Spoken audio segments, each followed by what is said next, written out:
నమస్తే. కూటమి ప్రభుత్వం పనితీరు ఎలా అనిపిస్తుంది? అదే కూటమి ప్రభుత్వం అంటే కూటమి ప్రభుత్వమే, అది ఉండదు. అది హెచ్చులు, దాని పేరు ఏం పేరు, గ్రాఫిక్స్, దాని టీవీలో ఎలివేషన్స్. కూటమి ప్రభుత్వం అంటేనే అంతే. వాళ్ళకు సంబంధించింది ఏది వచ్చినా సరే పట్టించుకోరు. ఈ చెవు తోటైనా ఈ చెవు, అదే కానీ వేరే వాళ్ళ గురించి వస్తే దాన్ని ఈ చెవు దగ్గరికి రాకుండానే రచ్చారామని కష్ట చేస్తారు. అది మరి పథకాలు ఉండవన్నా. పథకాలు ఏంటంటే పావలా ఇస్తారు, రూపాయి పావలా మన దగ్గర నుంచి లాక్కుంటారు. అది ఎట్లా తీసుకోవాలి? ఇప్పుడు మొన్న ఒక సిలిండర్ ఇచ్చాడు, ఒక్కొక్క ఇంటికి కరెంటు బిల్లు 300 రూపాయలు ఎక్స్ట్రా వచ్చింది నెలకి. అది 3 నెలలకు ఒక బండ ఇచ్చాడు, దానికి 800 రూపాయలు ఇచ్చి 300 రూపాయలు ఎక్స్ట్రా, 200 నుంచి 300 రూపాయల దాకా ఎక్స్ట్రా కరెంట్ బిల్ తీసుకున్నాడు. ఓకే, అది విషయం. దానికి మళ్ళా రోడ్లు వేస్తున్నాడు. దానికి తర్వాత ఒక 6 నెలలకి టోల్ గేట్లు పెడతాను. ఏది మండలాల్లో టోల్ గేట్లు ఏంటన్నా చండాలంగా. ఇంకా వాడు ఎట్లా బతుకుతారన్న రోడ్ల మీద?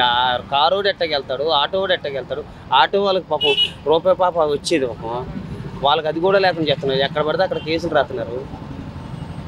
ఆటో వాళ్ళు ఎట్ట బతుకుతారు? ఇంకా ఆటో వాళ్ళు నశమే. వాళ్ళకి వాళ్ళ ఫోటోలు పెట్టుకుని తిరుగుతున్నారు. వాళ్ళకు ఉండదు ఇంకా రోజు డీజిల్ రేట్లు తగ్గిస్తున్నారు, రూపాయి తగ్గించలేదు. పెట్రోల్ రేట్లు తగ్గిస్తున్నారు, రూపాయి తగ్గించలేదు. కరెంటు బిల్లు తగ్గిస్తున్నారు. మాట ఇవ్వకుండా ఉంటే బాగుండేది, కరెంటు బిల్లు తగ్గించలేదు. ఏది కూడా సంపద సృష్టి అన్నాడు. కానీ మన మీద రేట్లు పెంచేసి మనమే చేయడం అంతే, ప్రజల మీద పెంచడమే. మున్సిపాలిటీని బాగు చేస్తారండి పాపం, వాళ్ళకి శాలరీ సరిగ్గా అంగన్వాడీ వాళ్ళు మొన్న శాలరీలు ఇవ్వలేదంట. వాళ్ళకి ఇంతవరకు శాలరీలు ఇవ్వలేదు. గవర్నమెంట్ ఎంప్లాయీస్ శాలరీలు ఇవ్వలేదు. వాళ్ళు ఇచ్చులకు పాపం వేసారు పాపం ఓట్లు. గవర్నమెంట్ ఎంప్లాయీస్కి ఒక ఓటు ఇవ్వలేదు. అది పథకాలు అమలు చేయాలంటే ఖజానా చూస్తే ఖాళీగా ఉంది రాష్ట్రంలో. అనా ఖజానా ఖాళీగా ఉంది. దానికి ఏమంటారు సార్, జగన్మోహన్ రెడ్డి ఆర్థిక విధ్వంసం. అంత ముందర కరోనా టైంలోనే ఇచ్చాడుగా పథకాలు ఇచ్చాడుగా. ఆర్థిక విధ్వంసం జగన్ ఎందుకు చేశాడు? ఆర్థిక విధ్వంసం జగన్ ఎందుకు చేశాడు? కరోనాలో 2 సంవత్సరాలు కరోనా వస్తే ప్రపంచం మొత్తం ఆర్థిక విధ్వంసం అయింది. జగనే చేశాడు అంటే జగన్ ఏం చేశాడు? ఏం చేశాడు చెప్పట్లేదే. ప్రజలకు పథకాలు ఇచ్చాడు, అదేగా చేసింది. జగన్ ఆర్థిక విధ్వంసం చేశాడు రైటే. అదేంటి?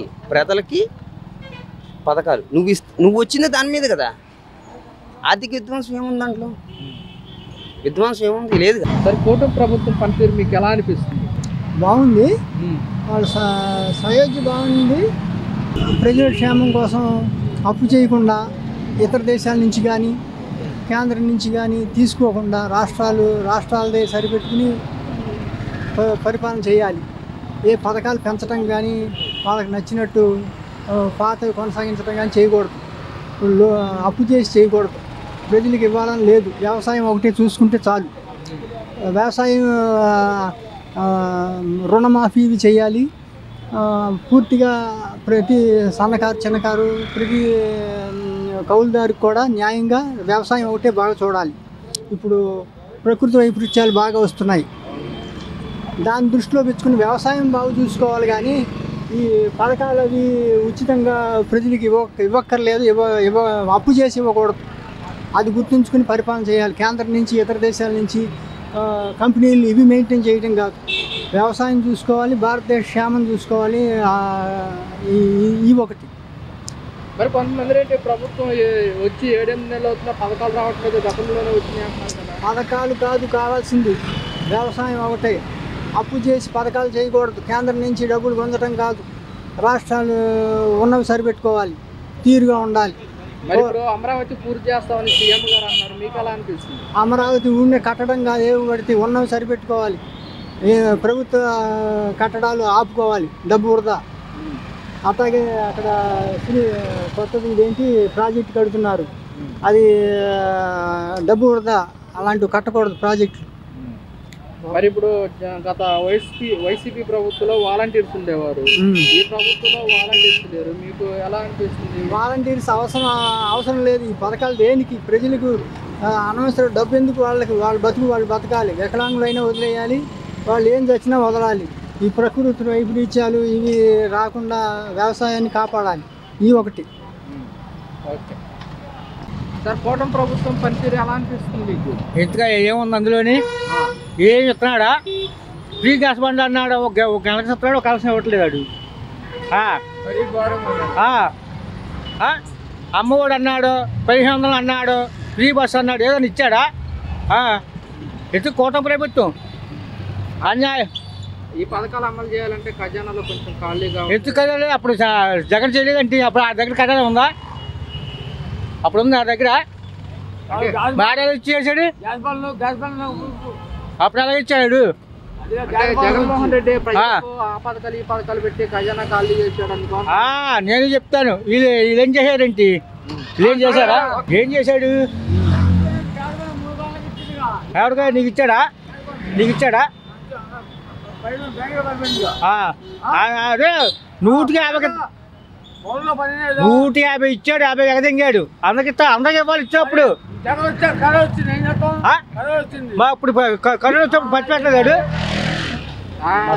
ఇప్పుడు జగన్మోహన్ రెడ్డి ప్రజల తరపున పోరాడతాను ప్రజల్లోకి వస్తారు, ఎలా ఉండబోతుంది అంటారండి? వస్తున్నారు చూడాలి ఏమై ఎలాగ ఉంటుందని. వస్తే మరి ఇప్పుడు ఇలా రావటం వల్ల వైఎస్ఆర్ ఈ పట్టు వస్తే మళ్ళీ ఆడే వస్తాడు అయ్యా. ఎవరు? జగనే వస్తాడు. ఏంటి అంతే వస్తాడు. ఇప్పుడు జనాల మీద వ్యతిరేక వచ్చేసింది అప్పుడేని. ఎవరు చూసినా అమ్మఒడి తిడుతున్నారు. అమ్మఒడి ఇచ్చాడా? పిల్లలకి ఇది ఇచ్చాడా? అంటే వచ్చే సంవత్సరం వచ్చావు మరి. ఈ సంవత్సరం వేయాలి కదా. వచ్చే సంవత్సరం ఈ సంవత్సరం వాళ్ళు ఊరుకోరు కట్టించుకోవడం. వాళ్ళు స్కూల్ యజమాని ఊరుకోరుగా. అమ్మఒడి ఏ సంవత్సరం ఆ సంవత్సరంగా. మరి ఇప్పుడు జగన్మోహన్ రెడ్డి అంటున్నట మా ప్రభుత్వ అధికారులు ఆడు వస్తుంది ఈ బాడికి వేసేసేవాడు, మొత్తం అన్ని ఇచ్చేవాడు ఈ బాడికి. విద్యా వ్యవస్థ ఎలా ఉంది జగన్మోహన్ రెడ్డి ప్రభుత్వం? ఏం నాశనం, సర్వనాశనం అయిపోయింది స్కూల్. మళ్ళీ శుభ్రం చేశాడు, మళ్ళీ నాశనం చేశాడు. ఇప్పుడు ఏ అంటే అది అంటాడు, ఇది అంటాడు. ఉండే కొద్ది ఈ గవర్నమెంట్ స్కూల్ కూడా ఉండవు, తీసేస్తారు. అన్ని ప్రైవేట్ స్కూల్కి ఇస్తున్నాడు వీడు బాగా. అది కాదు, ఆర్థిక విధ్వంసం కాదు కదా. జస్ట్ అది నువ్వు పథకాలు ఇస్తానన్నావు, నీకు తెలుసు 1,20,000 కోట్లు అవుద్దని సంవత్సరానికి. అంటే 5 సంవత్సరాలు ఎంత అవుద్ది? దగ్గర 5 లక్షలు ప్లస్ ఇదొక 20, అదొక అంటే మొత్తం 6 లక్షల కోట్లు అవుతుంది. 6 లక్షల కోట్లు అవుతుంది. ఆల్రెడీ నీకు అప్పు ఉందని తెలుసు. నువ్వు చెప్పిందే కదా 14 లక్షల కోట్లు ఉందని. అంటే 20 లక్షల కోట్లు అప్పు. అది ఆర్థిక విధ్వంసం అవుతా? నువ్వు ఎట్లా సరి చేస్తావు? నువ్వు ఆల్రెడీ సంవత్సరానికి 50,000 కోట్లు ప్రజలకు పంచిపెడితేనే ఆర్థిక విధ్వంసం అంటివే. ఏం చేశాడు? నువ్వు రుజువు చేయలేదు. ఆర్థిక విధ్వంసం అన్నాడు. ఏం చేశాడు అది చూపించాడు. నువ్వు ఇప్పుడు మొన్న ఈయన అమిత్ షా గారు వచ్చి నేను ఈ 6 నెలల్లో 3 లక్షల కోట్లు ఇచ్చానన్నాడు. అంటే మా ప్రభుత్వం 3 లక్షల కోట్లు ఈ 6 నెలల్లో ఇచ్చిందంతే. ఈ 3 లక్షల కోట్లు నువ్వేం చేసావు? ప్రజలకు రూపాయి ఇవ్వలేదు. రోడ్లు అంటావా? ప్యాచ్ వర్క్ వేసావు. ఫుల్ రోడ్లు వేయలేదు, ప్యాచ్ వర్క్ చేసావు. ఒక పెన్షన్ ఒకటి ఇస్తాం. శాలరీలు, గవర్నమెంట్ శాలరీలు కూడా వచ్చి 3 నెలలు ఇచ్చా, కానీ తర్వాత నుంచి నువ్వు ఇవ్వటం మానేసావు. సరిగ్గా వాళ్ళు ఏడుస్తున్నారు. దాని పేరు అంగన్వాడీ వాళ్ళకి ఇవ్వట్లేదు. నీ చేతిలో వాలంటరీ వ్యవస్థ కూడా లేదు. వాళ్ళకి ఒక 100 కోట్లు అవుతుంది అనుకుంటే వాలంటీర్లు కూడా లేరు, తీసేసావు వాళ్ళని. వాళ్ళకి 100 కోట్లు అవుతుంది అనుకుంటే వాళ్ళని తీసేసావు. నువ్వేం చేసావు? జగన్మోహన్ రెడ్డి గారు వాలంటరీ వాళ్ళకి ఇస్తూ, గ్రామ సచివాలయం వాళ్ళకి ఇస్తూ, ప్లస్ గవర్నమెంట్ ఎంప్లాయీస్ 10వ తారీఖున 5వ తారీఖున ఇచ్చేసాడు. 10వ తారీఖున 15వ తారీఖున ఇచ్చేవాడు. వాళ్ళకి ఇస్తూ వీళ్ళకి శాలరీలు పెంచి అన్నీ ఇచ్చాడు. మళ్ళీ పథకాలు నెలకి 3 పథకాలు తీసుకున్నారు కాదవునా? అన్ని ఇస్తూ ఆయన ఆర్థిక విధ్వంసం ఏం చేశాడు? నీ దగ్గర లెక్కను చూపించచ్చుగా. ఆర్థిక విధ్వంసం ఏం చేశాడు? ప్రజలకు ఇవ్వడమేగా చేసింది. అది ఆర్థిక విధ్వంసం. మా ఆడితే ఆర్థిక విధ్వంసం. గాడిలో పెడతాం, మేము గాడిలో పెడతాం. ఏం గాడిలో పెడతాం?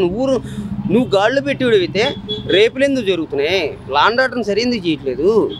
ఇంకా ఎందుకు జరుగుతున్నాయి? అది గాడిలో పెట్టడమా? గాడిలో పెట్టడం అదే ఆర్థిక విధ్వంసం జరుగుతుంది. అమ్మా అట్లాడితే అక్కడికి వెళ్ళాడు దావోస్ వెళ్ళినా ఆంధ్రప్రదేశ్ని గాడిలో పెట్టేస్తాం మేము, ఈ 2 సంవత్సరాల్లో పెట్టేస్తాం. చేపలు పట్టుకు వెళ్ళి అమరావతిలో చేపలు తవ్వుతున్నారు. 5 సంవత్సరాల ఇప్పుడు 5 సంవత్సరాలు జగన్ ఏం చేయలేదు. అమరావతి సరే ఓకే కాదనట్లే, నీళ్ళు వచ్చినాయి. వర్షాకాలం వస్తేనే కదా నింది. అది ముప్పు ప్రాంతం కాబట్టే కదా. అది వర్షాకాలం వచ్చినా అంటే ఎండాకాలంలో అది ఎండిపోవాలి. వాటర్ ఎందుకు ఎండిపోలే? 20 మీటర్ల ఎత్తున 20 రోజుల నుంచి తవ్వుతుంటే ఇంకా నీళ్లు తగ్గలేదు. ఇంకా అది కృష్ణానదిలోకి వెళ్తారు. చేపలు 50 కిలోలు వచ్చినాయి. ఇంకా రేపు పొద్దున ఏదో పిల్లలు తవ్వుతాడు, పునః తవ్వుతాడు, తవ్వితే ఏం జరిగిద్ది? సరైన టైంకి వర్షం పడుతుంది, అప్పుడు ఏమవుతుంది? నీళ్ళు వెళ్ళిపోతాయిగా. అది లోతట్టు ప్రాంతం కాదు అది, అది ఇట్లా ఉంటుంది, డౌన్కి ఉంటుంది. మూడు అడుగులు తవ్వగానే నీళ్ళు వచ్చేస్తాయి. కృష్ణా నది పక్కన ఏదన్నా హైట్లో పెట్టుకోవాలి. ఇట్లా చేస్తాడు అన్ని గ్రాఫిక్స్ వర్క్లు అన్నా చేస్తాడేమో. ఆ బిల్డింగ్లు కట్టచ్చు, ఆయన కళ అక్కడ తిరగాలని అదొకటి చేస్తాడేమో. చేస్తే ఏం ఉండదు ఆయన దగ్గర, అన్ని డమ్మ పుష్ మాటలే. రేపు నాకు తెలిసి గవర్నమెంట్ రేపు 20 ఏళ్ళు 90% ఎలక్షన్లు వచ్చినాయి అనుకో. అందుకని ఈయన ఏమంటే పిచ్చోళ్ళు అంటే ఏంటో అనుకుంటారు, కానీ పిచ్చోళ్ళు అంటే జమిలీ ఎలక్షన్ అంటే మొత్తం దేశం మొత్తానికి ఒకసారిగా నా ఒక్కడికి రావు, నాకు 29లోనే వస్తాయి అంటే ప్రజలు నా పిచ్చోళ్ళు చేద్దామనా? నీ ఒక్కడికి స్పెషలా? నువ్వు కూటమిలో ఉన్న స్పెషలా? నాకు అదే కామెడీ వచ్చింది. అంటే జమిలీ ఆయన టార్గెట్, మోడీ టార్గెట్ మొత్తం ఒకసారి ఎలక్షన్ జరగాలి. నీ ఒక్కడికి ఫేవర్ చేశాడా? అది అంటే వాళ్ళ కార్యకర్తలను చెమ్మచెల్లనీయకుండా చేయడానికి మళ్ళీ వీళ్ళు 29లో ఎలక్షన్ వస్తున్న జనాలని చేయకుండా చేయాలని చెప్పిన ప్లాన్ అంతే. ఏ ఉండదు అక్కడ. రేట్లు అన్నీ పెరిగినాయి. నూనె రేటు అంతకుముందు 110 రూపాయలు, ఇప్పుడు 140 రూపాయలు. ఏం ఉండదు, అర్థమైందా? అంతే, ఏం ఉండదు ఆయన దగ్గర, అన్ని డమ్మ పుష్ మాటలే. రేపు నాకు తెలిసి గవర్నమెంట్ రేపు 20 ఏళ్ళు 90% ఎలక్షన్లు వచ్చినాయి అనుకో. అందుకని ఈయన ఏమంటే పిచ్చోళ్ళు అంటే ఏంటో అనుకుంటారు, కానీ పిచ్చోళ్ళు అంటే జమిలీ ఎలక్షన్ అంటే మొత్తం దేశం మొత్తానికి ఒకసారిగా నా ఒక్కడికి రావు, నాకు 29లోనే వస్తాయి అంటే ప్రజలు నా పిచ్చోళ్ళు చేద్దామనా? నీ ఒక్కడికి స్పెషలా? నువ్వు కూటమిలో ఉన్న స్పెషలా? నాకు అదే కామెడీ వచ్చింది. అంటే జమిలీ ఆయన టార్గెట్, మోడీ టార్గెట్ మొత్తం ఒకసారి ఎలక్షన్ జరగాలి. నీ ఒక్కడికి ఫేవర్ చేశాడా?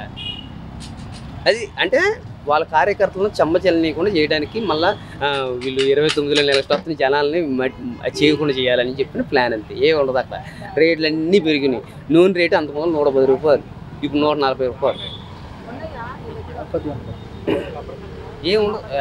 ఏం ఉండదు, అర్థమైందా? అంతే.